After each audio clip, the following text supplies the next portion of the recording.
శాంతి. సూరజ్భాయిజీ చెప్పిన ఆస్కా పురుషార్థ్. జ్ఞాన బలము ఈ ప్రపంచంలో అన్నిటికంటే గొప్ప బలము. యోగ సర్వోన్నత సుఖమును పొందాలి అంటే, యోగములో సంపూర్ణంగా సఫలతను పొందాలి అంటే జ్ఞాన బలము ఎంతగానో అవసరమవుతుంది. ఎందుకనగా జ్ఞానమును ఉపయోగించే మనము మనసుని, బుద్ధిని స్థిరపరచగలుగుతాము.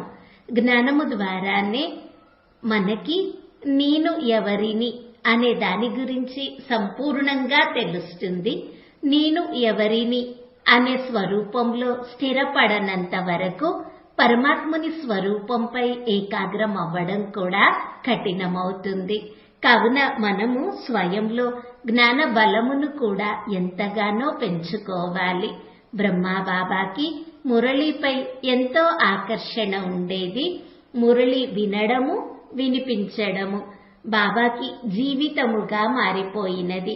దీనితో జీవితము జ్ఞానమయమవుతుంది. జ్ఞాన చింతన మన వివేకమును దివ్య వివేకముగా, సద్వివేకముగా పరివర్తన చేస్తుంది. మురళి ఉదయాన్నే వింటే ఆత్మలో ఈశ్వరీయ రసము నిండుతుంది. బాబా ప్రేమ యొక్క అనుభవము కలుగుతుంది. మరియు ఉదయమే సుందర సంకల్పాలు మనకి లభిస్తాయి. వాటి చేత మన సమస్యలకి సమాధానము లభిస్తుంది. మన ఆలోచనలలో వాటి చేత మహనీయత వచ్చేస్తుంది. ఏదైనా చిన్న పెద్ద లోపము జీవితంలో ఉంటే అది సమాప్తమవుతుంది. కావున మురళి చాలా చక్కగా అధ్యయనం చేయాలి. మంచి విషయము ఏమనగా క్లాసులో కూర్చొని శ్రేష్ఠ స్థితిలో ఉండి మురళి వినడము. ఇది ఎంతగానో అవసరము. చాలా మంది మురళి చదివేశాము అంటారు. గబగబా 5-10 నిమిషాలలో పైన కింద అటు ఇటు తిప్పేస్తూ మురళి చదివేశాము అంటారు. ఇది నియమము కదా అని పాటించడము. అసలు ఏమీ చేయని దానికంటే ఇది మంచిదేమో. కానీ మురళి చేత రస అనుభవం పొందాలి. మురళి ఒక మాధుర్యము, మురళి ఒక సంగీతము. మురళి జీవితంలో రసమును నింపుతుంది. మురళి భగవంతుని గీతము. దానిని అదే విధంగా వినడము, రసాస్వాదన చేయడము మన జీవితంలో ఒక విలువైన భాగము. ఎవరైతే సంపూర్ణంగా అవ్వాలి అనుకుంటున్నారో వారు 4 సబ్జెక్ట్స్ లోనూ నిండుగా అవ్వాలి. ఒక సబ్జెక్టులో చాలా బాగా ఉండి రెండవ దానిలో బలహీనంగా ఉంటే సంపూర్ణత్వము రాదు. కావున జ్ఞాన బలము మనలో వృద్ధిపరచుకోవాలి. మురళి వింటే జ్ఞాన చింతన ఎంతగానో జరుగుతుంది. మురళి వినకపోతే బుద్ధి డల్గా ఉన్న భావన కలుగుతుంది. జ్ఞాన చింతనే జరగదు. ఇతరులకి చెప్పాలని కూడా మనసు ఉండదు. ఇతరులకి ఇవ్వాలనే అనుభవము, సుఖము ఎప్పుడు అంటే ఉదయాన్నే బాబా నుండి మురళి ద్వారా మనలో సర్వస్వము నింపుకున్నప్పుడే. పూర్ణ విశ్వాసము ఏమనగా బాబా యొక్క తీవ్ర పురుషార్థులైన పిల్లలు అందరూ మురళి చేత రసము తమ జీవితంలో నింపుకోవాలి. ఈ రసము కర్మేంద్రియాల రసము నుండి మనల్ని ముక్తులుగా చేస్తుంది.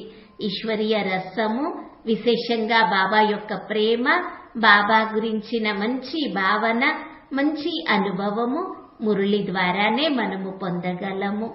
ఈ రోజంతా చాలా బాగా అభ్యాసము చేద్దాము. నేను బ్రాహ్మణుడను, బ్రాహ్మణుని నుండి ఫరిస్తాను, ఫరిస్తా నుండి దేవతను. ఈ 2 డ్రెస్సులు, ఫరిస్తా మరియు దేవత దేహము అనే డ్రెస్సు, వస్త్రము మన ఎదురుగా కొక్కెమునకు తలగించినట్లుగా చూడాలి. నేను బ్రాహ్మణ ఆత్మను, ఇప్పుడు ఈ దేహములో ఉన్నాను. దీని నుండి బయటకు వచ్చి ఫరిస్తా దేహంలోకి ప్రవేశించాను. కొంతసేపటి వరకు ఫరిస్తా శరీరంలో ఉండాలి. ఆ తరువాత ఆ దేహము నుండి బయటకు వచ్చి దేవతా డ్రెస్ లోకి చేరుకున్నాను. కొంతసేపు ఆ దేవతా స్వరూపములో ఉండాలి. మరలా దాని నుండి బయటకు వచ్చి నేను ఆత్మను బ్రాహ్మణ శరీరంలోకి ప్రవేశించాను. ఇలా ఈ డ్రిల్లు 5 సార్లైనా తప్పకుండా అభ్యాసం చేయాలి. ఇలా యోగములో ఆట వలె ఆనందము కలుగుతుంది. ఇలా చేయడం వలన ఫరిస్తా గుణాలు, దేవతా గుణాలు చాలా సహజంగా మనలో అనుభవానికి వస్తాయి. దేహానికి అతీతంగా అయ్యే, అశరీరిగా అయ్యే చక్కటి అభ్యాసము ఇలా జరుగుతుంది. కావున ప్రతి గంటకి ఒకసారి ఇలా చేద్దాము. ఈ రోజుని సుఖమయంగా మార్చుకుందాము. ఓం శాంతి.